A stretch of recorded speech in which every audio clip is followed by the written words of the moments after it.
సాకేత్ తన రూమ్‌లో పని చేసుకుంటూ ఉంటాడు. ఇంతలో మైథిలి తన రూమ్‌కి వస్తూ "శ్రీవారు ఏం చేస్తున్నారు?" అని చెప్పేసైతే అనుకుంటూ లోపలికి వస్తూ ఉంటుంది.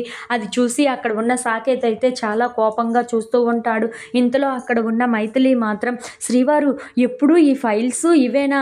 ఎప్పుడూ సంతోషం అనేదే ఉండదా మీ మొహంలో? ఎప్పుడు ఏదో ఒక వర్క్ చేసుకుంటూనే ఉంటారు" అని చెప్పేసైతే అనుకుంటూ అక్కడ ఉన్న ఫైల్స్‌ని అయితే పక్కకు విసిరేసి సాకేత్‌ని మంచం మీద కూర్చొని పెడుతూ ఉంటుంది. అది చూసి అక్కడ ఉన్న సాకేత్ అయితే ఏంటి అని చెప్పేసి అయితే అడుగుతూ ఉంటాడు. ఆ మాటలు విని అక్కడ ఉన్న మైథిలి అయితే ఇదిగో మా అమ్మ అదే మీ అత్తగారు మీకోసమని చాలా స్వీట్స్ చేసి ఇచ్చారు, నాతో పంపించారు, ఇగోండి తినండి అని చెప్పేసి అయితే ఒక ప్లేట్లో వేసి ఆ స్వీట్స్ అన్నీ ఇస్తూ ఉంటుంది. అది చూసి అక్కడ ఉన్న సాకేత్ అయితే చాలా కోపంగా చూస్తూ ఉంటాడు. ఇంతలో అక్కడ ఉన్న మైథిలి మాత్రం తినండి శ్రీవారు మీకోసమే మీ అత్తగారు ఎంతో ప్రేమగా అభిమానంగా చేసి పంపించారు తినండి అని చెప్పేసి అయితే అంటూ ఉంటుంది. ఆ మాటలు విని అక్కడ ఉన్న సాకేత్ అయితే ఆ పళ్ళాన్ని విసిరేయబోతూ ఉంటాడు. అది చూసి అక్కడ ఉన్న మైథిలి అయితే ఆ ప్లేట్‌ని చాలా గట్టిగా పట్టుకుంటూ ఉంటుంది.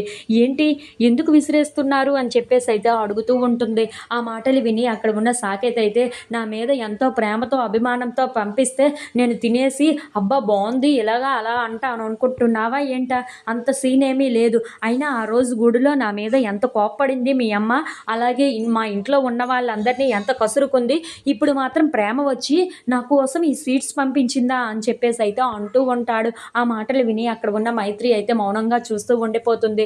ఇంతలో సాకేత్ మాత్రం ఈ స్వీట్స్ తినను, అసలు నువ్వు ఇంట్లో ఉండడానికే నాకు ఇష్టం లేదు, ఈ రూమ్‌లోకే వస్తావా బయటికి పో అని చెప్పేసి అయితే తనని బయటికి నెట్టేస్తూ ఉంటాడు. అది చూసి అక్కడ ఉన్న మైత్రి అయితే చాలా బాధపడుతూ ఉంటుంది.